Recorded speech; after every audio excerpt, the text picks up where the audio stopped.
ओम गण गणपते नमः। ओम नमः शिवाय।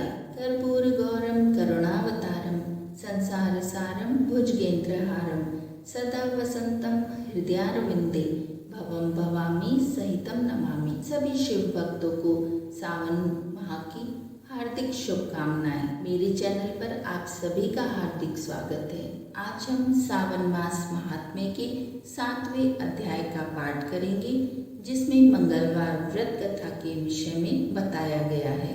पाठ आरंभ करने से पहले आपसे अनुरोध है, जो भी चैनल पर नए आए हैं वो मेरे चैनल को लाइक, शेयर और सब्सक्राइब कर लें और बेल आइकन को दबाकर उसे ऑल पर सेट कर लें। तो अब हम अपना 7वां अध्याय पाठ आरंभ कर। भगवान शंकर ने सनत कुमार से कहा कि अब मैं तुम्हें मंगलवार व्रत कथा का महात्म्य सुनाता हूँ, तुम उसे ध्यानपूर्वक सुनो। इस व्रत को मंगला गौरी व्रत भी कहते हैं। इसके करने से वैधव्य के भोग का नाश होता है। विवाह के पश्चात 5 वर्ष तक इस व्रत को करना चाहिए। विवाह के पश्चात पहले श्रावण शुक्ल पक्ष के पहले मंगलवार को इस व्रत को आरंभ करना चाहिए। पुष्प मंडप का निर्माण करके उसे केले के स्तंभों से सुशोभित करना चाहिए। उसे अनेक प्रकार के फलों तथा रेशमी कपड़ों से विभूषित करें।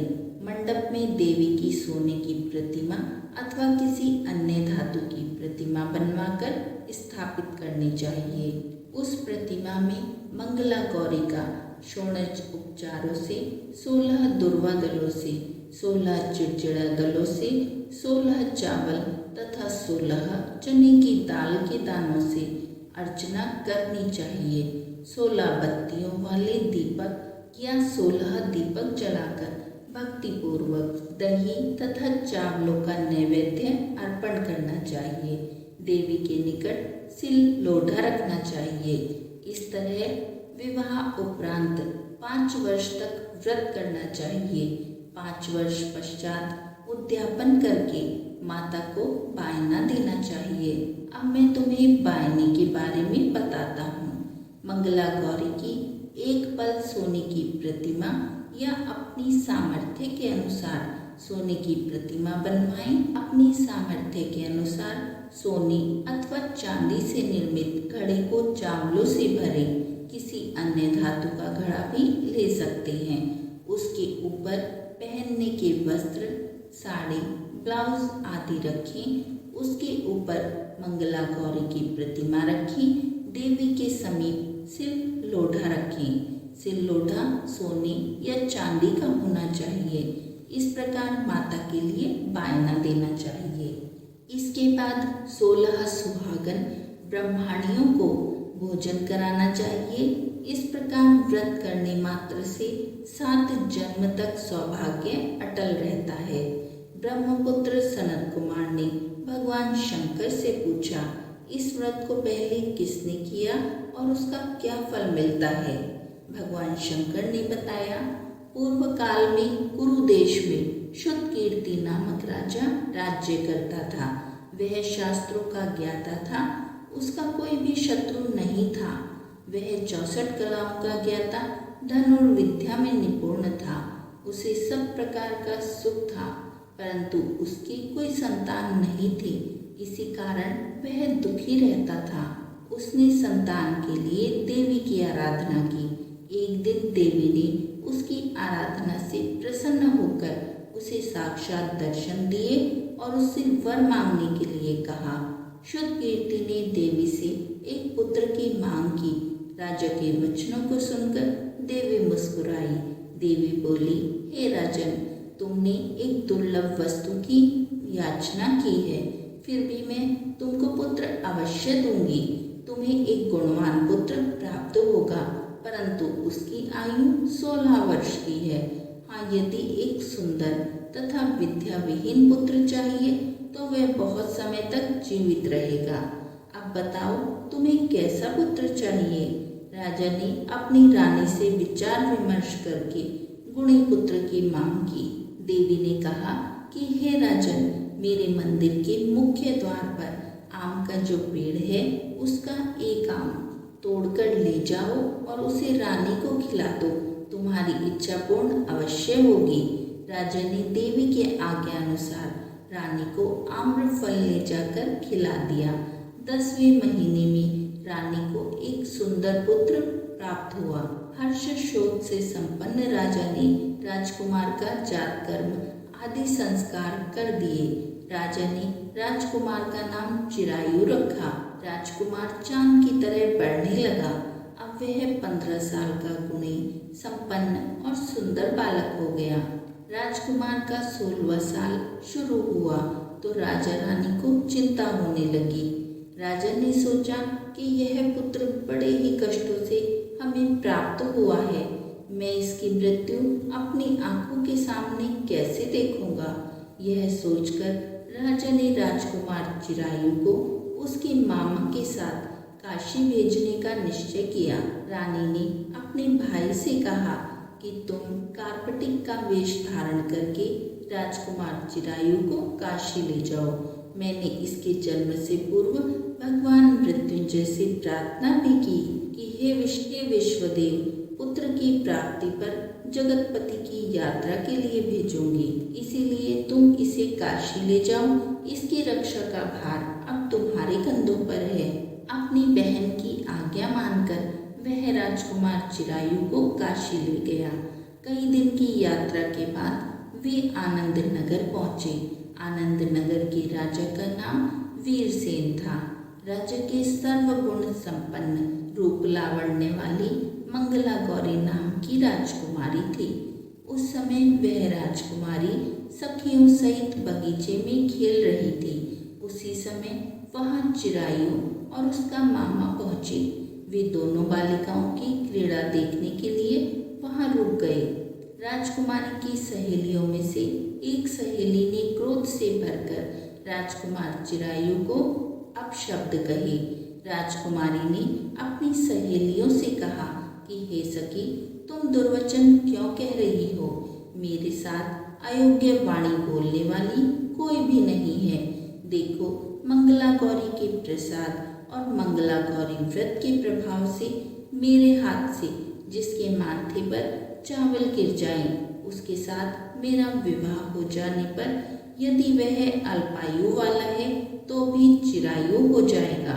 इसके बाद सब बालिकाएं अपनी अपनी घरों को चली गई। राजकुमारी भी राजमहल में आ गई। उस दिन राजकुमारी मंगला गौरी का विवाह बाल्हिक देश के राजा दृढ़धर्मा के पुत्र सुकेतु के साथ होने वाला था, परंतु सुकेतु मूर्ख, कुरूप और बहरा था। इस बात का पता राजा वीरसेन को नहीं था, अतः वर पक्ष वालों ने विवाह मंडप में एक अन्य अच्छा वर ले जाने का निश्चय किया। विवाह उपरांत प्रस्तुत वर को भगा देंगे। इस प्रकार सुकेतु राजकुमारी को अपने देश ले जाएगा। ऐसा विचार करके वर पक्ष के कुछ आदमी चिरायु के मामा के पास जाकर बोले कि यह बालक तुम हमें दे दो, इसके द्वारा हमारा काम सिद्ध होने वाला है। इस पृथ्वी पर परोपकार से बढ़कर तो कोई दूसरा काम नहीं है।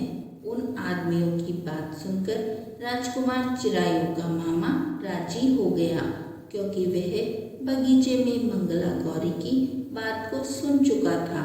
वह उन आदमियों से बोला, आप लोग इस लड़की को क्यों चाहते हो? विवाह के लिए वस्त्र गहने तो मांगे जाते हैं, लेकिन वर को थोड़े ही मांगा जाता है। फिर भी आपकी बात रखते हुए लड़का मैं आपके साथ भेज रहा हूँ। वर पक्ष के लोग राजकुमार चिरायु को विवाह मंडप में ले गए और विवाह कार्य संपन्न हो गया। विवाह के बाद रात में जब राजकुमार चिरायु मंगला गौरी के साथ था, उसी दिन उसका 16वां वर्ष समाप्त हो रहा था। ठीक उसी समय काल सांप का रूप धारण करके वहां आया। संयोगवश उसी समय राजकुमारी मंगला गौरी की नींद खुल गई। उसने सांप को देखा तो राजकुमारी ने सांप की पूजा की, उसे पीने के लिए बहुत सा दूध दिया। मंगला गौरी ने कहा कि मैं उत्तम व्रत करूंगी, मेरे पतिदेव को छोड़ दो तथा उन्हें चिरंजीव होने का आशीर्वाद दो। देखते ही देखते सांप कमंडल में घुस गया। राजकुमारी ने अपनी चोली से कमंडल का मुख बंद कर दिया। उसी समय राजकुमार चिरायु अपने शरीर के अंगों को ऐंठते हुए उठ बैठा। उसने राजकुमारी से कहा कि मुझे तो बहुत भूख लगी है। राजकुमारी ने माता के समीप जाकर लड्डू आदि लाकर राजकुमार को खाने के लिए दिए। राजकुमार ने प्रसन्नता से लड्डू खाए। हाथों को धोते समय उसके हाथ से अंगूठी गिर गई।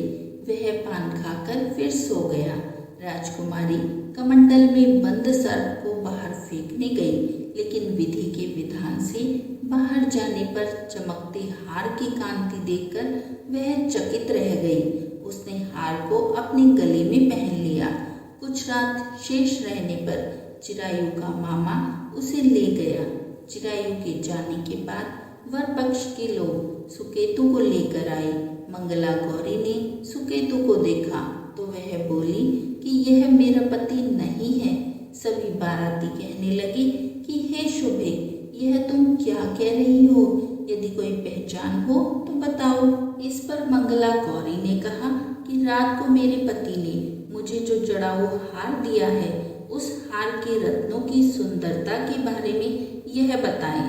रात्रि में आग्रह सेचन के समय मेरे पतिदेव का केशयुक्त पैर मेरी जांघ में लगा हुआ है। उसे देखकर सब लोग बताएं कि यह पैर का निशान किसका है।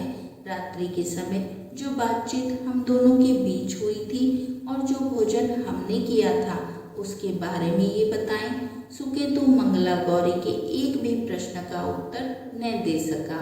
इस पर कन्या पक्ष वालों ने बारात को बिना दुल्हन के ही वापस भेज दिया। मंगला गौरी के पिता महाराजा वीरसेन ने एक महान यज्ञ कराया।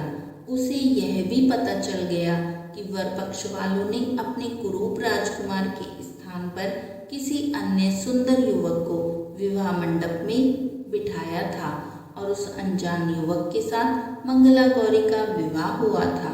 अब मंगला गौरी राजमहल के बरामदे में एक चिक की ओट में बैठ गई और आते जाते प्रत्येक व्यक्ति को देखने लगी। इधर चिरायु भी वहां से हालचाल जानने की इच्छा से अपने मामा के साथ उधर आया। जैसे ही चिरायु महल के आगे से गुजरा तो मंगला गौरी ने उसे पहचान लिया। वह अपने पिता राजा वीरसेन से बोली कि यह आदमी जो अभी अभी गया है, यही मेरा पति है। राजा ने दोनों मामा भांजों को बुलाया। मंगला गौरी की बताई हुई निशानियां चिरायु में मौजूद थी। राजा ने विवाह उत्सव के वस्त्राभूषण आदि, अश्व, गज, रथ तथा बहुत सी चीजें देकर मंगला गौरी को विदा किया। मामा अपने भांजे चिरायु को तथा मंगला गौरी को लेकर अपनी बहन के यहाँ चल दिया। जब चिरायु के माता पिता ने उसके आने का समाचार सुना तो उन्हें विश्वास ही नहीं हुआ, क्योंकि भाग्य विपरीत कैसे हो सकता है।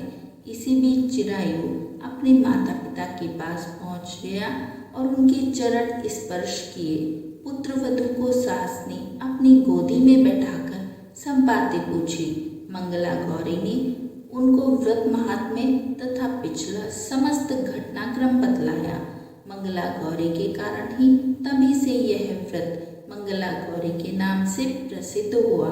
इसे जो कोई भी सुनेगा अथवा इसका कीर्तन करेगा, उसके सभी मनोरथ सिद्ध हो जाएंगे। श्री सूत जी बोले कि हे ऋषिगण, भगवान शंकर ने सनत कुमार से इस व्रत को कहा और वह इस कार्य सिद्धि वाले व्रत को सुनकर गदगद हो उठे। उनको इसके सुनने से परमानंद की प्राप्ति हुई। तो इस प्रकार सावन मास महात्म्य का ये 7वां अध्याय मंगला गौरी व्रत कथा का यही समापन होता है। कोई त्रुटि हुई है तो क्षमा कीजिए। बोलिए नारायण नारायण। जय श्री कृष्ण। ओम नमः शिवाय।